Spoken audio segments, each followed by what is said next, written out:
Hi guys, in today's video I'll be showing you or teaching you how to size battery bank for your solar energy setup. I know a lot of people have been confused or looking for ways to calculate the size or the number of batteries to use for their solar energy backup. Don't forget, my name is Guy Emmanuel, your favorite solar energy guy. Let's go straight to the point.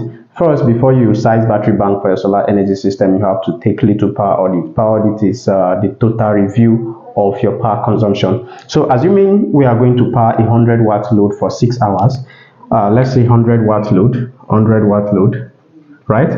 We want this for a 100-watt load to run for 6 hours. 6 hours.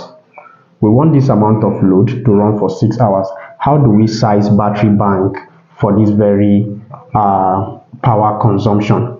Battery bank is unknown, right? So battery bank is unknown. We've known the amount of load that will be consumed. We've known the number of hours this amount of load is supposed to run. Don't forget, most battery banks or most battery used for solar energy backup, most of them have 80% DOD. 80% DOD, right? That's depth of discharge, 80% DOD. Most batteries have 80% DOD. So if you are doing a calculation, you have to always consider the 80% depth of discharge. So the simplest way to go about this is you've already known that your load is 100 watts and you have 6 hours, or you want this 100 watts to run for 6 hours on a daily basis.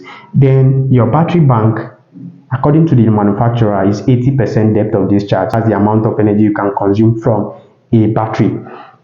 So instead of using the 6 hours, you can add extra 2 hours, right? So when you add extra 2 hours to these 6 hours, it becomes 8 hours. All you have to do is to say 100 watts multiplied by 8. This is hour and this is watt. So when you say 100 watts multiplied by 8 hours, it will be equal to 800 watt hour. Right? So if you have to use lithium battery, most lithium battery come rated in watt hour or in kilowatt hour. But if you have to use gel battery or tubular battery, you still have to do another energy conversion, or you have to do some conversion before knowing the size of battery for this amount of load to be consuming 6 hours.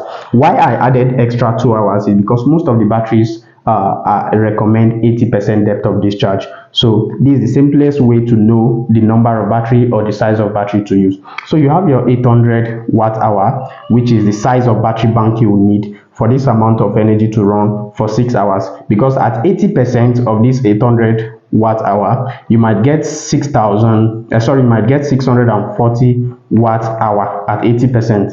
So it's always advisable to have some extra, time in order not for you to get disappointed.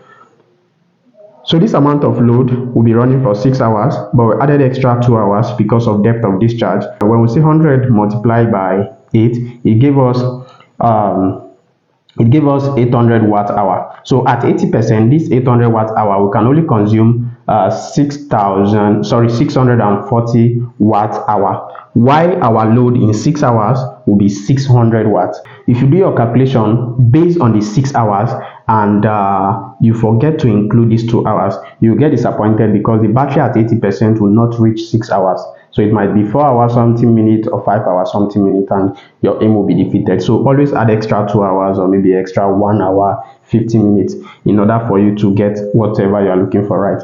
So we have 800 watt hour. If we are to use lithium battery, then we need no further conversion, because we can just go to the market, get either a 12-volt battery, a 12-volt lithium battery, or 24-volt lithium battery, which is 800 watt hour, and it will give us what we are looking for. But if you have to use gel battery or tubular battery, which most of the time are rated in amp per hour, you have to do another conversion, right? So all you have to do is, for example, you've already known that battery are rated in voltage. Most of them are rated in voltage. We have 12 volt, you can get 6 volt, you can get 24 volt, or you can even get 36 volt or 48 volt. So assuming we want to use a 12 volt battery, all you have to do is to say 800 divided by 12, right? So this 800 is this our 800 watt hour.